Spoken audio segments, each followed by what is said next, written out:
everybody, how you doing? Well, that's good. Welcome to PHLY Flyers, presented by Mortgage CS. Check out mortgagecs.com/PHLY to start your home buying process today. Company and MLS ID, number 1464766. My name is Bill Matz. I'm your director of luck and vibes for the afternoon. I mean, you suited up. I respect it. Joining me today is Philadelphia's number one hockey beat reporter, Charlie O'Connor, and Broad Street Hockey's own Kelly Hinkle. Yes, I am trying to bring the team luck today. I'm trying to do whatever I can to summon that second overall pick, or maybe 3 or 4. You know, there's a slim chance. I have my St. Patty's suit on, covered in clovers. I'm actually wearing the hat I was wearing when it was announced that the Phillies had signed Bryce Harper. Nice. Oh, cool. Yeah, Nice. I went back into the camera roll and found some really drunken photos of Good me job. at spring training. So We got our here we are. luck book. Yeah, we have the luck book on set. We have some of Kelly's crystals as well. And the good luck turtle. Yeah, the good luck turtle. We are doing what we can to provide this team with the luck they need to get the second overall pick. And we'll talk if number 2 overall is actually lucky for this team, because That's a it fair hasn't question. actually worked out in the past all that well. Yeah. But I want to start today. If you were looking for vibes, if you were looking for something that put the Flyers fan base in the right state of mind, also on our table today is the Mad Russian hoodie. You can get it at all PHLY.com. Matvei Michkov adds a video to his post to his Instagram story of him deadlifting, and Look at him go. it sent us all into a tizzy. Look at our boy. Flyers social media, Flyers Twitter today, freaking out that he is working out in a Philadelphia Flyers t-shirt. I just want to say something. Like, we might be looking at someone who understands pandering on a Bryce Harper level. You know, He might know what Fair he's point. doing. Yeah. he's already wearing the shirt, but it's obviously gonna fuel the he's coming. He's coming. Is this actually in Voorhees? Was this like that's what people are? I have people It's DMing not me. in Voorhees. I have people DMing me like, is he actually just here already? Yeah. They probably could mail him a shirt. That's Joel Farabee's basement. That's Joel Farabee's basement. Yeah. But to me, like, other than the fact that it's just cool because you're getting to see Matvei Michkov wearing Flyers stuff, it is a reminder, and this is like this is actually an important takeaway here. This is a reminder that Matvei Michkov still wants to be a Flyer. Yeah. Because Eat shit, there, William. He wants to be especially here. after what happened with Cutter Gauthier, there are always going to be concerns that at some point randomly Matvei Michkov is going to decide somebody stepped on his toe the wrong way and, well, I don't want to be a Flyer anymore. I want to play somewhere else. The fact that he posted a video working out in the summer wearing Flyers gear tells you that, yes, his end game is getting to Philadelphia to play for the Philadelphia Flyers. Like, he posts this, and I'm sure he'll see like how many people liked it. Oh, people are shared going to it lose and their everything. mind. They are losing their Like, minds. do you think he has any idea that like the hardcore Flyers fan base went fucking nuts this morning because he's wearing a Yes. shirt? Yes. Like, do you think he gets that? I think so. I think he knows what he's doing. Also hilarious that my entire, like, half of my Twitter timeline when that got posted was people, like, critiquing his deadlift.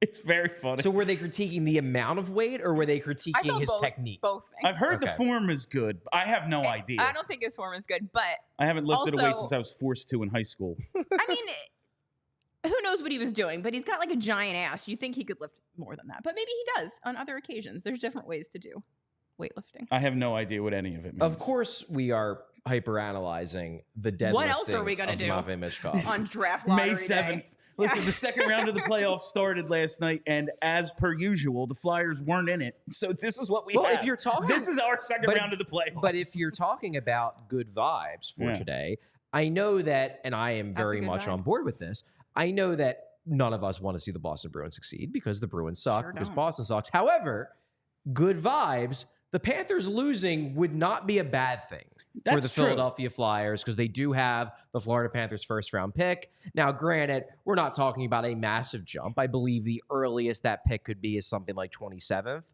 But, I mean, it would be better than 32nd. Better than 30 seconds. Yep. No, absolutely. It would be surprising if Florida isn't in at least the Eastern Conference final. But if they were to Boy, I lose hope in so. round If two, they were to it go would down, help the Flyers just a little bit at the end of the first round. a tiny little bit. And before we move on, I see we have a super chat already. Wow. First People 10 love minutes you. from Dylan Phillips. Thoughts on targeting Cole Hudson with our second first? Yeah, I have a feeling Dylan is the same person who asked me this question this morning in Discord, and I will give Dylan the exact same answer. I haven't gotten to this guy yet. I've made it through about 23 or 24 players. I have not gotten to him. So I do not have any thoughts on Cole yet. I do not know. I will get there, but I'm not there yet. So I don't know. There's a lot of Coles.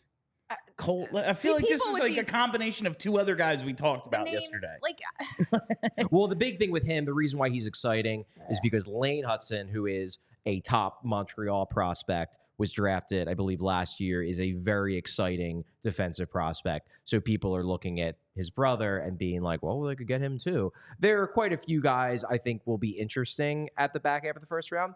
I just don't feel like I can adequately evaluate my feelings on these players because, like, guys, I give you all this information yesterday about the top of the draft, and immediately it's, what about the back half of the draft? Just give me some fucking time, people. there's only so many hours. There really are only so many hours. He'll be back on what, the 20th? Yeah, the 20th. So we'll pump Charlie for all the information we can get out of him Leave him when he alone. returns. But I think yesterday was a pretty damn good draft primer. Check it all out. I have picked my guy. It's Yakimchuk. That's my dude. It's a good name. Obviously, if they get the second pick, give me Demidov or whoever. But if they stay at 12 and Yakimchuk, that's the dude I'm targeting right now. He's fun. I'm all about He's it. fun. The questions with him are, and there's some concerns about the skating, but it is getting better. And it's like, technically it's not great, but the more he seems to fix it, the better it gets. And he is legitimately good once he gets going. It's just choppy. And I think that's fixable because he does seem like he's fixing it. The other concern is like defensive awareness. It seems like he's getting better at becoming more aggressive defensively, like rather than just sitting back passively and like hoping that the other team screws up. He's like actually using his size and reach to break up plays. That's great. There are legitimate concerns though about his recognition of plays in the defensive zone. That's a concern. But I mostly like him. I would be fine with him at 12. I think it'd be a cool pick. I love the idea of sitting back and waiting for the other team to make a mistake because if you listen to Sheldon Keefe, that's how you beat the Leafs. Oh, sick burn. We are brought to you by the BetParks Sportsbook app. Get in the zone with BetParks Sportsbook. Today I finally saw the Conn Smythe market listed, and I got to tell you, all year I've just been like, the Bruins aren't good. This team is not good. I don't understand how they're doing what they're doing. Last night they take a 1-0 series lead, and I got to tell you, Jeremy Swayman at 13-1. It's not as I was really hoping for like 20-1 or something because I again don't think the Bruins are good. But I will say he has real runner-up potential, like team that loses and yet somehow gets the Conn Smythe. Might be opening up that BetParks Sportsbook app. Maybe after tonight's games, like a couple of guys go off and suddenly their odds drop, and maybe that pushes Swayman down. Looking at that for Conn Smythe. But you can bet on that and so much more at the BetParks Sportsbook app. Money is in the moments. In the Stanley Cup playoffs, there's plenty of action to get in on, whether you're looking for futures, games, props. BetParks has it all. And if you win your first $10 bet, you can earn $125 in sports bonus bets at BetParks. You play for fun. You love to win. You bet. Download the app and play along with us. Must be 21 or older. Please gamble responsibly. If you or someone you know has a gambling problem and wants help, call 1-800-GAMBLER. So we have another super chat. Another super. Two more. Two. Wow, people are just super chatting us up. I love it. People From money. James Conti. I hate to sound like a downer because watching Michkov next year is exciting, but wouldn't it be better if he stayed more prime on rookie deal? This is something we talked about a couple of days ago, and technically, yes. Like, their competitive advantage will be if he's 22, 23, 24 on an ELC. Sure.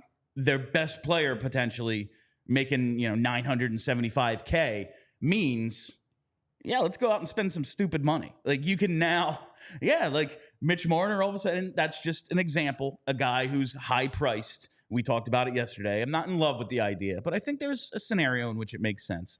Like you can go out and spend some money. You can trade for a dude who might be a little overpaid, but he's really good, so it's worth it because you have that. If he comes over at, he's not 20 years old yet, that's a little different. He's still developing. So here's my reason why I disagree with that. Just get him over here. Yeah.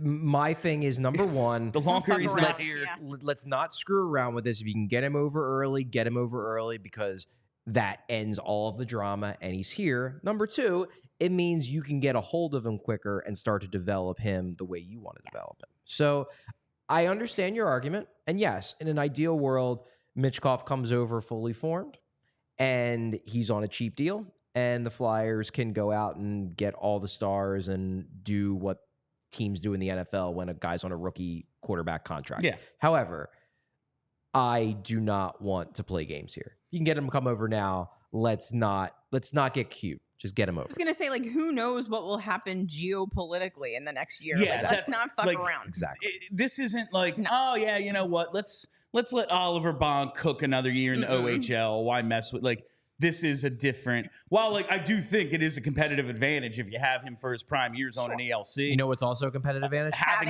Michkov. No, I would. If it's a choice of now or later, like I see the argument for later. I want him now. Exactly. Now, most of my life, I've believed like I've just lived by the idea: actions now, consequences later. But also, and look at you now. Just fucking get him here. I just want the longer it goes, the more time there is for something to go wrong. Also, can people just be fans? Like, your job is to be super fucking pumped about Matvei Michkov being on your hockey team, not to worry about the cap implications of when he comes and when he doesn't. Just find joy in the sports. For 5 seconds, I beg of you. Let's spend the summer thinking about how we can experience joy while watching sports, which are entertainment. I do see. Okay, it's been 50 years since they've won a cup. How do we build a cup contender around this guy?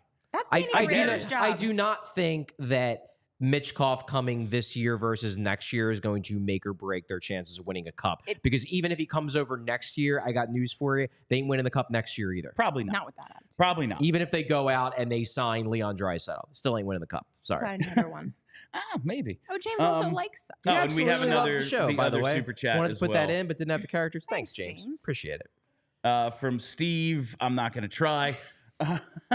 Say they win 2, would you call the team at 1 and offer something like 2, Florida first, Colorado first, and a guy like Bonk for 1, or do you roll the dice at 2? We haven't even won 2, and we're already trying to trade it. But I also, love it. I fucking love it. Unreal. I like the enthusiasm, but there's one good player in this draft. I don't think the team that wins him is going to give him up for a bunch of other things. Be surprised. I had a question like this on Twitter yesterday, and that was my answer was, the team that gets 1 is not going to trade 1. No. It's not going to happen. It would be one thing if there were 3 top tier guys and they were all pretty close and it was we can pick up an extra 2 first-round picks and a quality player and still get a guy that we think is basically just as good as the guy who's going to go 1. Yeah, we'll do that. Celebrini is so much. Right. He's just who knows?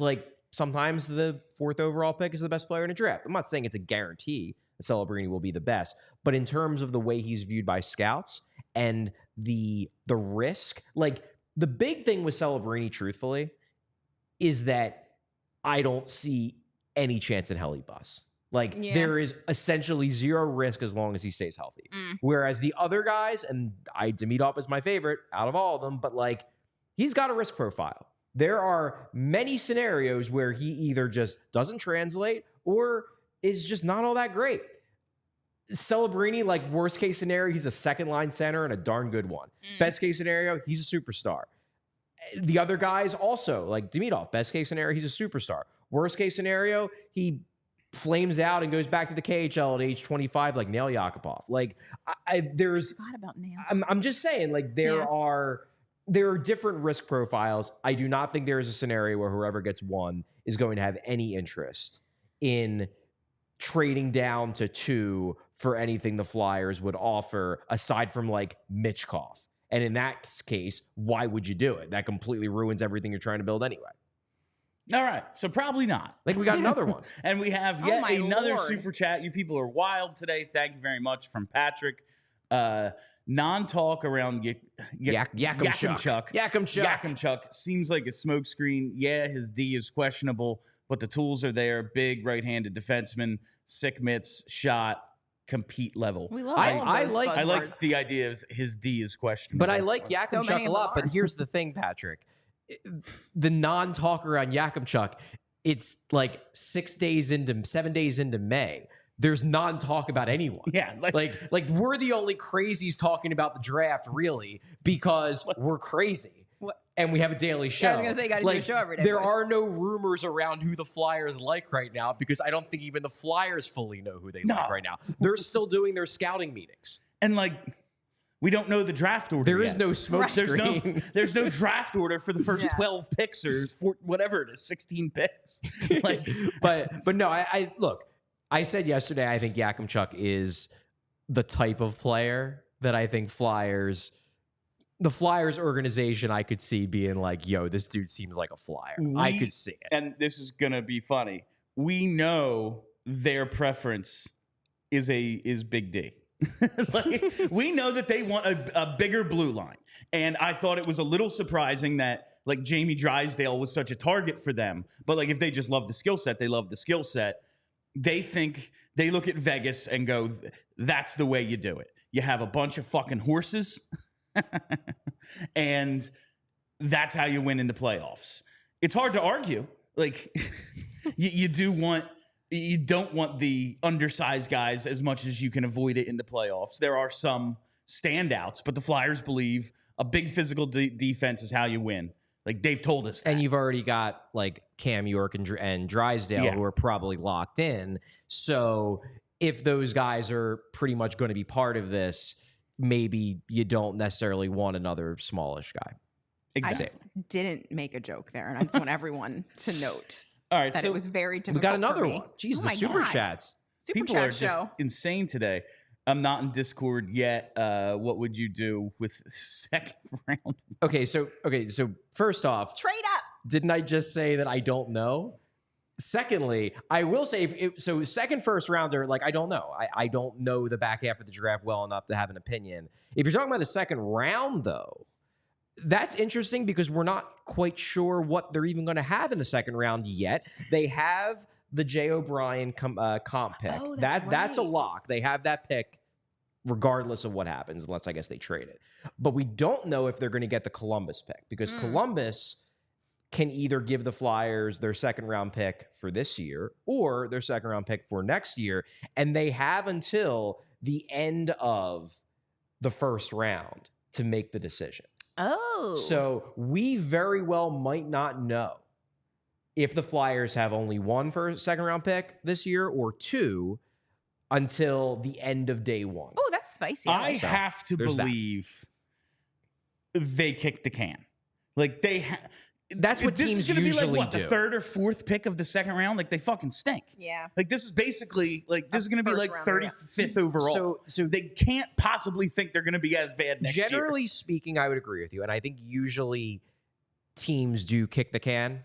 However, the one thing that might give the Flyers the pick this year is that I do believe that the general scouting consensus is that next year's draft is deeper. Okay. Like this year, again, this is why it's so important the Flyers are in the top 13. That top group, real good. It falls off steep afterwards. Whereas next year, at least in the early stages, things can change. We're a year away. It does appear that the depth past the top 10 or so is better than the depth this year past the top 10. That's exactly why, apparently, Danny Briere and the Flyers specifically wanted to get a first-round pick for next year for Sean Walker. Because their thought process was, well, whoever trades for Walker is going to be giving us a late first. We'd rather have the late first next year when it's going to have more value because the players that are going to be available at that stage next year are going to be better than the players available at that stage this year.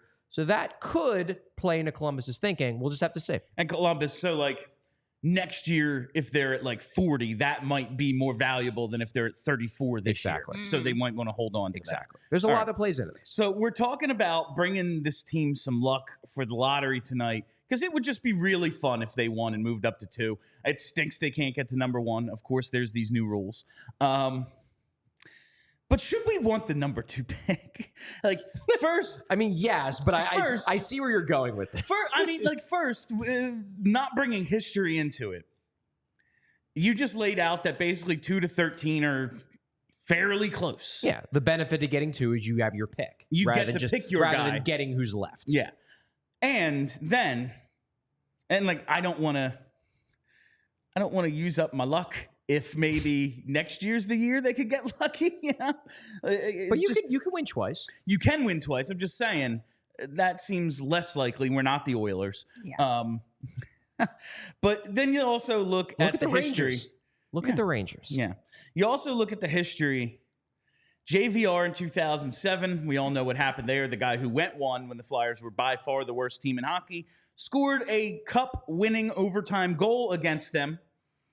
That was fun. I don't like that. And then Nolan Patrick. Oh, man, we were excited about that. I'll never... Where were we? Smiths? Where were Smiths. Yep. The bar chanting, Nolan Patrick. Just one of the highlights of our early careers. And then he's out of the league. Yeah. 200-some games, I believe he played. Yeah. The one guy in the top 5 who wasn't good. Yeah, the guy who went Everyone one, else the guy who went 1 is the captain of the Devils. And 3, 4, and 5 are superstars. Yep. Cool. Wonderful. The guy who went 4 might be the best player in the league. Well, I wouldn't go that far. Best defenseman. He might be the best defenseman of all time. Wouldn't go that far. It's just fucking insane. You really love Kel McCarr. I really do. But no, it's just like, it's insane that we were told like, oh yeah, like, you know, Heishier, Patrick, these aren't stars, but they're real good. And then it's, oh yeah, there were some superstars available. No one mentioned them beforehand. Well, but there were some people. I will say nobody ever said anything about Bob McCarr. Clark wanted Cale McCarr. Oh. Yeah, Bob Clark. Sure. Yeah. Bob Clark, who doesn't know what the first round of the draft is because he traded every single pick. He's the one who wanted McCarr. To be clear, there were people who liked Pettersson. Yeah. I do remember people saying, hey, have you heard of this Elias Pettersson guy? And I was like, listen, I don't know shit about shit. Give me the guy who's been the consensus number 1 for like 18 months. And then he ended up passing him in the last 6 weeks. The Eurostat people were very, very high on Pettersson because his production in the Allsvenskan going into his draft year was historically good. And they made the case that this guy is way better than you think. But I will go back to the joke about the joke about Clark and McCarr. The thing with that, like, it does annoy me that Clark said what he said, not because the sentiment was inherently wrong, but because he messed up the player. Like, that was true. There were more scouts in the front office in the room that liked another player over Nolan Patrick, and Hextall said, no, we need a center, which fair, they did. And he also had the connections with Brandon because Hextall's a Brandon Wheat-Kings guy. Nolan was too. But it wasn't McCarr. It was Heiskanen.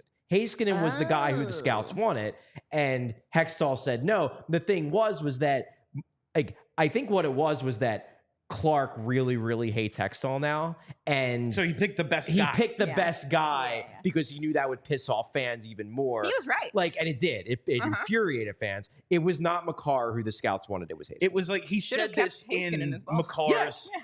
He said this in McCarr's Norris Conn Smythe year. You picked the best guy. Right. Congratulations. Right. But I don't believe... I take Heiskanen too. Oh, he's also amazing. I would absolutely it's just he wasn't quite as flashy or well known at the time as McCarr. The first half of this season, all I was talking about was giving fucking Elias Pettersson $13 million. Like, I'll take any of them. I'll take Nico Hischier. Quite honestly, 7 years later, still need a center. I said yesterday, I'll take Nick Suzuki. Yeah, I take any if they would have stayed at 13. So, like, does the past history of the number 2 pick not being kind to the Flyers shade your idea of what winning this lottery would feel like? I mean, it does for me because I'm a sicko and believe in, like, superstitions and jinxes and all of those kinds of things. But also, it's like, I'm not going to pretend that I wouldn't want them to win the lottery. Like, of course I want them to win the lottery. That would be better. Be great for us. I just would also, if they did, in the back of my mind be like, oh, I hope he's good. I did say a couple of weeks ago, 12, like based on Charlie's like tier list. So you're telling me there's like 12, 13 guys. Cool. We can't mess it up. Take who's left. Well, like you always just mess it up. take who's left and you let the fucking chips fall. But obviously it's better to have your choice, and there has to be some difference of a guy who's, consensus projected to go 2 and consensus projected one to go would 12. think. Yeah, and there's something exciting about the idea of it's not like we took this guy because he was there. Yeah. We took this guy because We we wanted believe in him. We want him. He's our guy. There's something exciting about that. And then I guess it just comes down to how much you trust the Flyers scouts So much. and Danny Briere. Because if you don't, then maybe it would be better if they just stay at 12, because it's like, well, the decision will be made for them because we can't trust them to ever make the right decision. If you do trust them, then you want them to have the ability to choose from everyone because you believe they will identify the guy with the highest upside who will be the best player. Or you just stay at 12 and then Florida's pick and Konechny gets you to like 8. Probably not. I was going to say, like, Probably given how mushy this blob of players is between 2 and 13, like, I wonder if they could trade up I wonder. and take the guy that they want rather than waiting. If some team is like, all these 5 guys are the same, Yeah. and the Flyers have one dude they want, like maybe. I don't think it would get you up to 2. No. No, but if 3 or 4 maybe. Maybe not even that high. It could get you up to like 6 or 7, maybe. But again, the point I've made for years in mailbags, on shows, in articles is that top 10 picks are almost never traded. Yeah. Not saying it can't happen, but usually the only way it does happen is if the pick is traded before the team realizes Right. it's a top 10 Yes. pick. Right. Yeah. That's I went back to like maybe 2014 or something, and like that's basically the only circumstance under which top 10 picks are traded is like a team went for it and I was like, oh Yeah. shit, we suck. Right. Yeah, Like, right. Right. They did not mean to trade a Yeah. top 10 I mean, pick. there they was- thought they were trading in the 20s. There was the Alex DeBrincat trade. Yeah. And I guess if you want to go back even further, there was the Corey Schneider trade. But that's not using picks to trade up. That's trading away a really Players. good player Yeah. and getting a pick. Before we go any further, let me tell you about Olipop. Olipop is the world's first functional soda with a classic soda taste and the benefits of plant-based fiber, prebiotics, and other botanical ingredients to support gut health. Olipop is a new kind of soda with only 2 to 5 grams of sugar plus 9 grams of fiber per can. 2 out of every 3 Americans say they suffer from digestive issues, and 95% of Americans don't get the daily recommended amount of fiber. Olipop is tackling both these issues with a drink that tastes just like soda. Prebiotic fiber is the food source for the beneficial probiotic bacteria in your gut, and Olipop has 9 grams of prebiotic fiber in every can that can help support your digestive health. Olipop is available online and available at almost 30,000 retailers nationwide, including the most recent launch at all Wawa stores. Olipop's debut in Wawa, it's kind of a match made in heaven. A delicious, healthy drink meets a convenience store where we get everything else for our day already. Now you can get your sandwich, get your snack at Wawa, and get a tasty soda that won't leave you feeling guilty about drinking a can of poison, because that's not what Olipop is. It's actually got a lot of benefits, and the 2 flavors available, Wawa Classic Root Beer and Strawberry Vanilla. Big fan of both. You can use the code PHLY20 for 20% off your next order at Olipop at drinkolipop.com. Discount only applies to one-time orders, not subscriptions. It's also sold on Amazon and available in almost 30,000 retailers, including Wawa, Target, Sprouts, Wegmans, ShopRite, and GoPuff. Me, personally, I think you should go to drinkolipop.com and use that promo code PHLY20. But that's just me. All right, before we do any, I want to do some dumb luck stuff. So do we have any good luck rituals that any superstitions? Kelly, you said you're pretty superstitious. Yes, but also I was thinking really hard about this when I saw your outline last night, and I don't know if I've ever had good luck before. So I don't know precisely. I have a good luck turtle, which I've always called my good luck turtle, but I don't really have a reason. So now you're like, maybe I should get a new good luck turtle. I feel like that turtle's just kind of neutral, actually. Okay. It's like a neutral luck. Neutral luck turtle. Neutral luck turtle. Yeah. I don't know. I kind of thought, like, is something from 2010 lucky, but then like we didn't win. So like, is it really lucky? Actually, the Not worst really? thing happened. Yeah, right? I know. So I'm like, okay, so it's probably not my Mike Richards jersey. Like that's not the one. I don't know. I just think you have to keep good vibes in your brain is the way to go. Like that's why Project I think the them into Michkov the thing universe. was huge today because like Manifestation. the Michkov Instagram post today, like put us in that Yes. like we are in a more positive place He knows than what we he's were doing. before that happened. I have been listening to Van Halen, Jamie's Crying a ton. Okay. In the 7th grade, on the way to a game, my dad drove me. We're listening to MMR. Van Halen, Jamie's Crying comes on. Last song I heard before the game, and I scored the game-tying goal against Township, our big rival. Mike Sullivan, of course, 6 goals. We tied 7-7. I had the 7th. But I'll take credit for that Game-time one. hero. But Township was our huge rival. That was like, so that's always been my go-to. That's a like, good need one. this song. Been playing it. That's pretty much it. I decked myself out and some stuff. We have this good luck book that Ava provided me. All different rituals from all different cultures of I luck. like that one. Some good stuff in there. I think just having it, it's like the cover looks like wood, so you can knock on it. That's some good stuff. But Ava, the redhead that she is, provided us with some information. It is apparently lucky to rub a redhead. And we have one right here in between us. And this is what we're doing for good luck today. We are rubbing Charlie. So if you We did run it. into Charlie today, Rub him. just walk up to him and rub him. He's going to be at the airport soon. Yeah. Maybe you can find him there. It won't be awkward at all. No. He will I cannot wait love for this. strangers to come up and No. touch Charlie. So my opinion, and I made this very clear, is that I do not think luck exists. I think the universe is chaotic and random. It is. Boring. However, I will say that you mentioned Van Halen.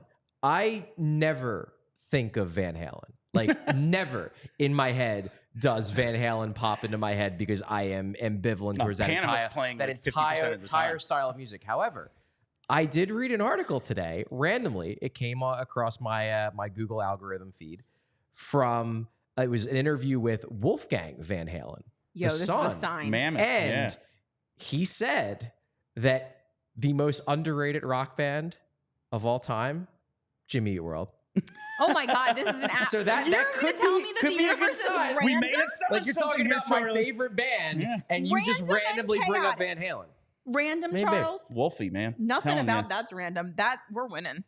All right. Confirmed. Just saying. When I saw that on the outline, I was like, I did just think of Van Halen today because Van Halen's son thinks my favorite band is awesome. Wild. So So could be good. Hey, man. We'll see. he was in Van Halen for a little bit. I saw him. He wasn't bad. Mailbag question of the day. Let's get to now because it has to do with some Michkov and some prospect stuff. So we'll tackle that while we're talking about all this.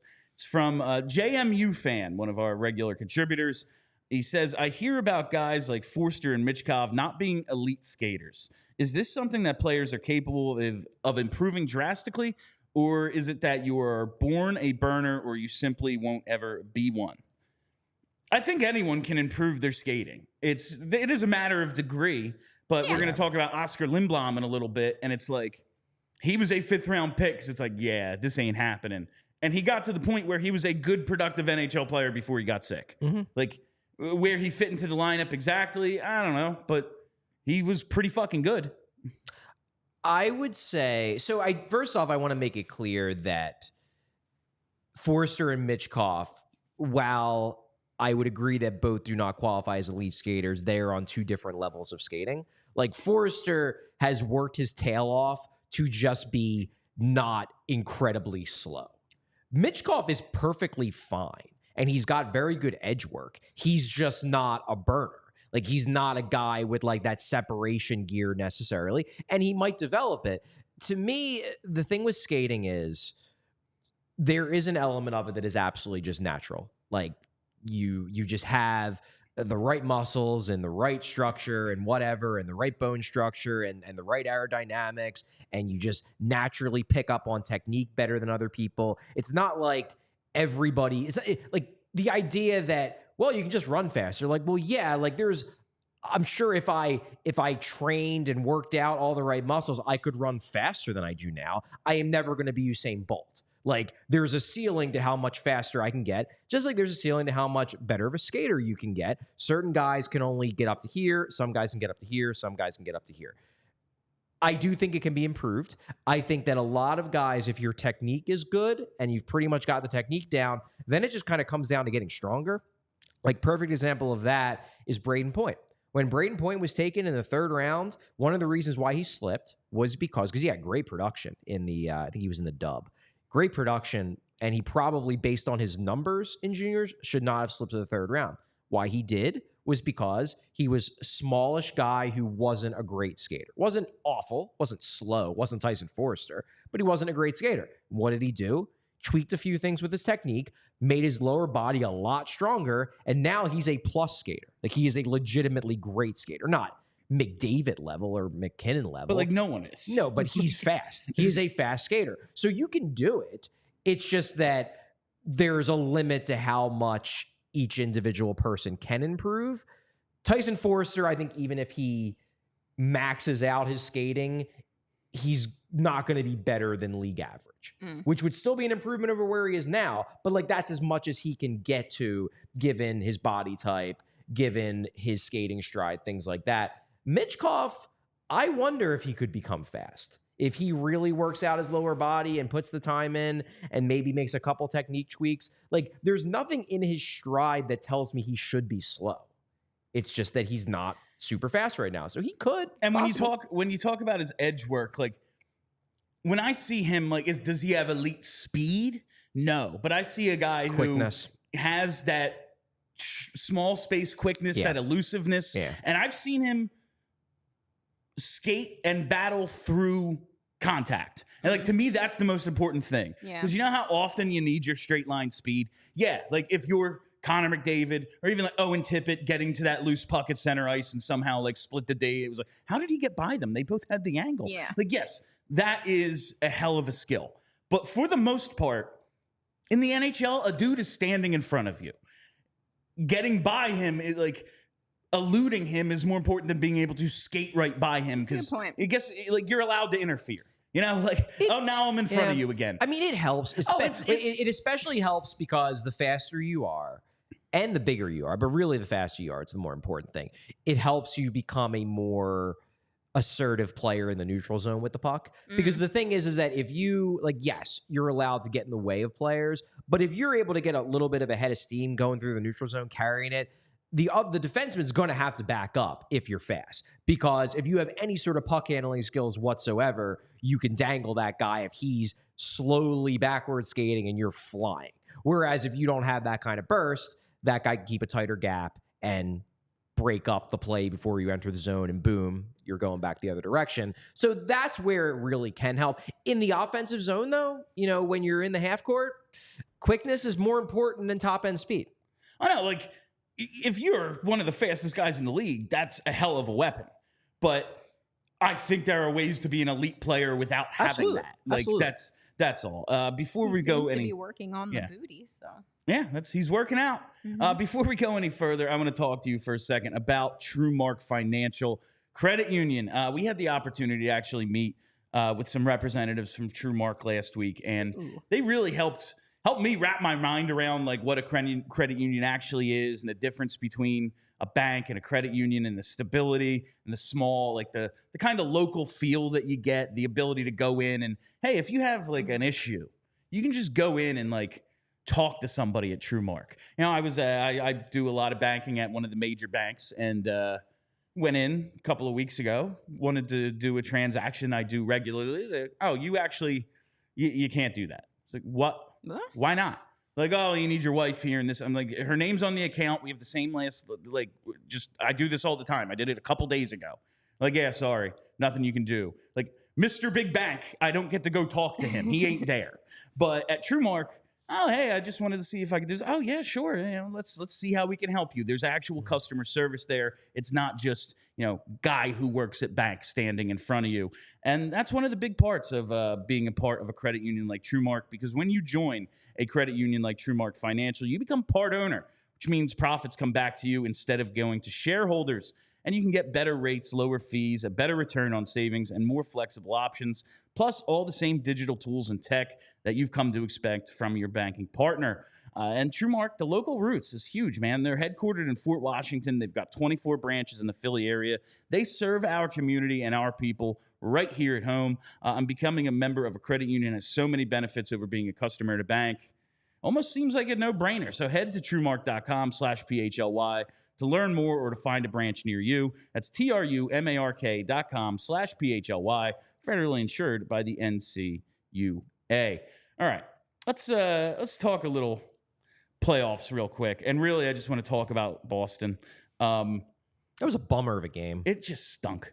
I was packing, so I wasn't fully focused on it. But I probably would have started fully focusing on it if it appeared to be good. After the first period, it was just like, wow, okay. My major focus is on a part of the pregame broadcast in which I believe it was an ESPN game, might have been TNT. I don't remember. But there's a video package voiced by Casey Affleck that's basically like building Boston up. You know, it's the rematch with Florida after they blew the 3-1 lead last year. And it's like, oh, you know, we always avenge our heartbreak.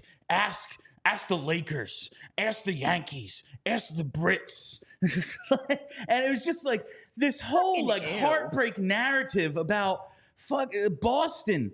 And like, I know not everyone is a 4-for-4 sports fan in their town, but Boston, I believe, is the only other true sports city in this country, other than Philadelphia. And you just had a 20-year run of the greatest NFL dynasty of all time, and every one of your other teams also won at least one championship in that time.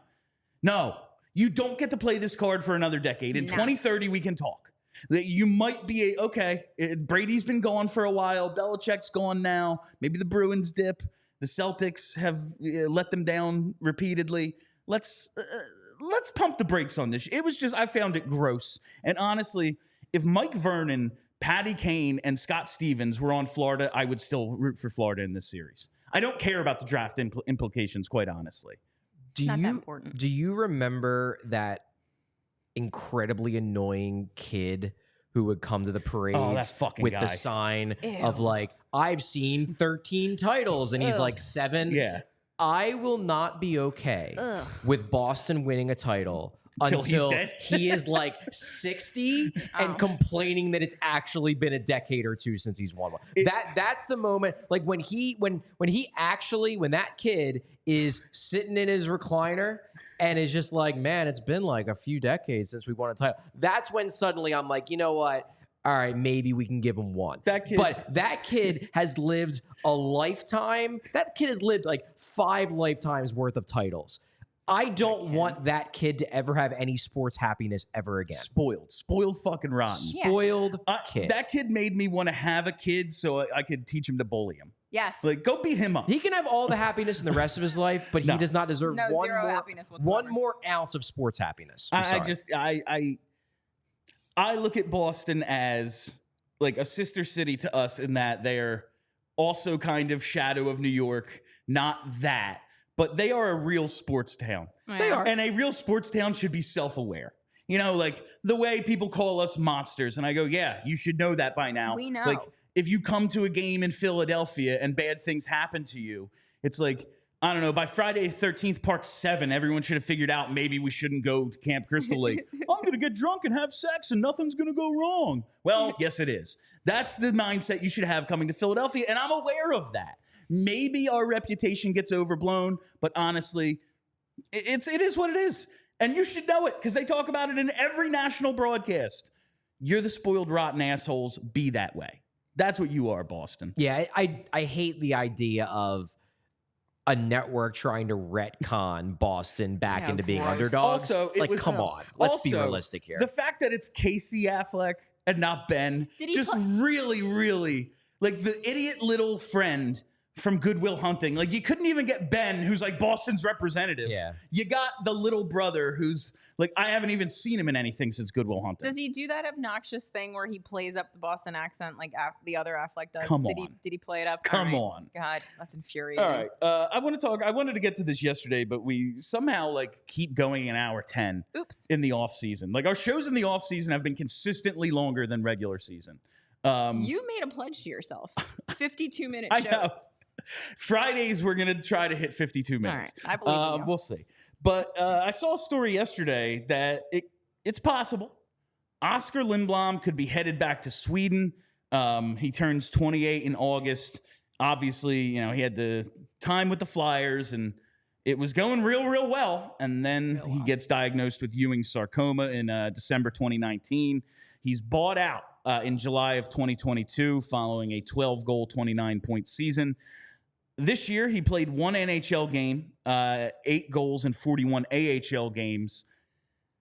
It just kind of seems like it's just such a bummer. Like 2014, 5th-round pick, Hextall's first draft, and it was like, oh, this might be the gem. Like this is that diamond in the rough that the Flyers have needed for so long and weren't able to get. Surplus value late in a draft, like that Braden Point kind of a pick. Yeah. Obviously not a superstar like Point, but in the 5th round, the dude's going to score you 20 goals. That's pretty damn good. He was looking like a really valuable middle of the lineup guy. Yeah. Him and Jake, I thought, had really good chemistry. It's just a shame. To have seen the actual trajectory, and he's having that career year. He has 11 goals in December, and then all of a sudden it's taken away from him. It's a bummer, man. Yeah.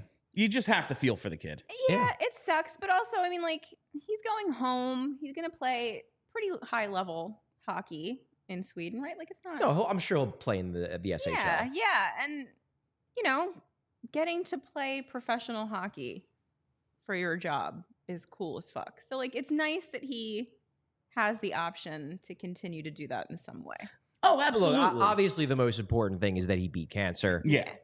And because that was not a foregone conclusion. It was a serious thing. This was not he had a, melanoma thing and you just have to cut it off and he's fine. This was legitimate going through chemo and there were concerns that he might not make it through. And the fact that he was able to beat cancer looks like he's, for all intents and purposes, going to live a full life. He's continuing to play hockey. He got to get back to the NHL.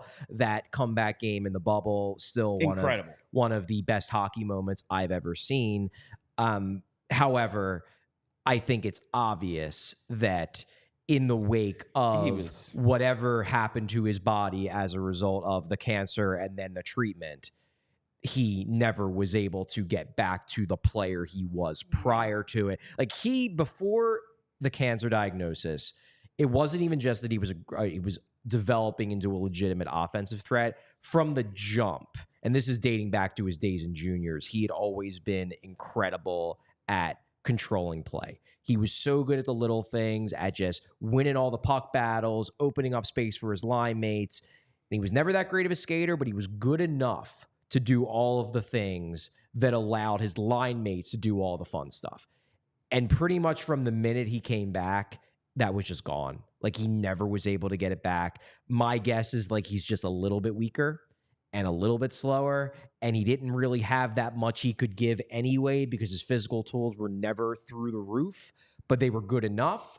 And I guess that just sapped just enough that he could never get that back. And when he lost that, he lost what made him a unique and legitimately valuable player. It's a bummer. In the end, it's more important that he was able to, he's able to live a healthy life. And he's not, as Kelly said, it's not like he's going to stop playing hockey. Yeah. But I'm sure he would have, of course, loved to have become a high-end NHL player. And it did look like for a bit he was on that trajectory. Nice. He had a 17-goal season, and then he had the 11 by December, and then it was just never came back. And he's a guy who had to maximize himself, work so hard to get that skating where it needed to be and everything. And then it was if you take a little bit away, this is what he is now. But he did get to live the NHL dream. I just look at the trajectory and go God damn, man. You should still be on our second or third line. And great guy. Just didn't work out. Yeah, such a good kid. Yeah. It's just a shame. It is a shame. It's a bummer, but I wish him all the luck in the world in Sweden. I believe he's married. I think he married his longtime girlfriend, who was there with him through the entirety of of the treatment and diagnosis. So I hope he has a great rest of his life, and he's always welcome back in Philly. He's always going to be a hero in Philly for making it through what he made it through, and then working so hard that summer a few months after his treatments ended to get in a couple playoff games. Yeah. Just an incredible achievement. It always will amaze me. I bought when the first reverse retros came out, Lindblom. That was and I'm like, this is a good one. Yes. This is a good one. Like no one would have, going back to just the comeback, like there would have been 0 people who would have, like after he goes through the treatment, he rings the bell, no one would have blamed him if he's like, you know what, give me like 6 months just to like recover and process. Especially considering what does he do? He's back on the ice and he's like, no, I want to help this team win a Stanley Cup, and I'm going to work my tail off to get myself to be somewhat close to back to full strength. And in those 2 games, he actually played pretty well. He didn't look bad. He didn't look bad. No.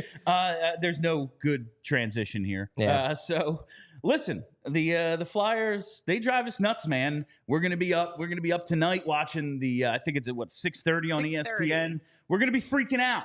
We're gonna be freaking out about the lottery. And we said yesterday, listen, there's a reason, like, it's the lottery. The odds are slim. Yeah. But we're probably going to need to chill afterwards. Probably. And when you need to chill, there's no better way to do so than with an ice cold Coors Light. So whether you're freaking out about lottery odds, which prospect they should take, how can they move up, whatever it is, you need to find the Blue Mountains in your fridge and enjoy a beer as cold as the Rockies. Because when everything surrounding your favorite hockey team is on fire, sometimes you just got to chill. When you choose to rise above it all, choose chill, choose Coors Light. Get Coors Light delivered straight to your door with Instacart by going to CoorsLight.com/PHLY Hockey. Celebrate responsibly. Coors Brewing Company, Golden, Colorado. I see we have a super chat here from Trayton.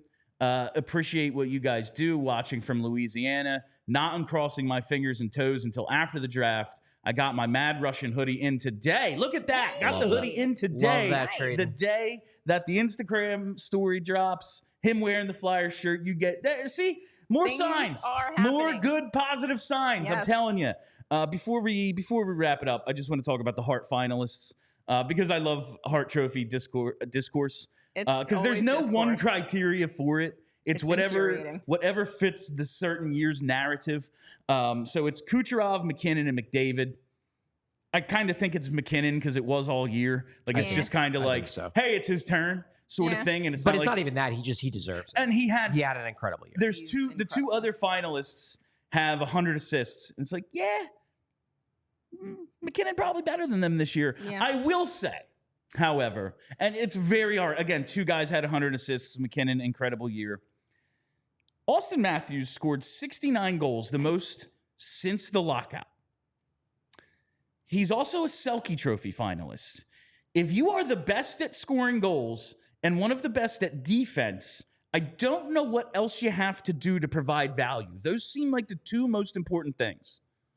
Offense and defense. Is the Hart one of the ones they vote on after the playoffs start? No, this is at the end of the regular season. Oh, okay. So to answer, I will answer this from my perspective because I did have a vote. Hey, Um, look at this I guy. did not. I did have Matthews in my top 5. I did not have Matthews in my top 3. However, I also did not have Matthews in my top 5 for the Selke. So if I would have voted Matthews as my Selke winner or as one of my top 3, probably would have had him in my top 3 for the Hart. I didn't because I don't think he was the Selke winner. That said, he was 4th. McDavid and McKinnon were in my top 3. The other one who was in my top 3 actually wasn't Kucherov. It was Connor Hellebuck. Ooh. I think Connor Hellebuck's kind of getting the shaft a little bit here. Like, Goalies usually I was do. gonna They say do. Goalies do for the Hart, I feel like. Well, because the thought is, well, they already have their own award. Yes. But my viewpoint is that, look at that team. look at that team, particularly look at that team defensively. Hellebuck was amazing this year. Obviously wasn't amazing in the playoffs, but I thought that those 5 were the clear 5. It hurt for me to put Kucherov 5 because obviously he had the insane point totals, the insane assist totals. But if you really broke down his underlying metrics at 5-on-5, they weren't on the level of the other 3. And that was enough for me to push him down despite the insane scoring totals. That's primary points, just something I looked at today. Primary points at 5-on-5, Matthews 55, Kucherov 50. Yeah. Like a ton of secondary assists, a lot on the power play. Listen, all goals count the same, but I don't know. I just kind of look at Matthews. I don't know if he should win it. I just kind of thought he deserved a little more than Kucherov, but when you see the insane point total, it's like, oh, I get it. I get why Kucherov got there. I mean, there are a lot of people, and I mean, this isn't even really me scoffing. It's really hard to make decisions on who to vote for in these awards. But there are a lot of people who just look at the point totals and go 1, 2, 3, 4, 5. And Kucherov obviously was going to be getting a lot of votes from those people. Before we go, just want to say I am going on vacation. So I will be gone for the next, I guess I'll be missing the next 8 shows. I will be back, hopefully, as long as travel works out well.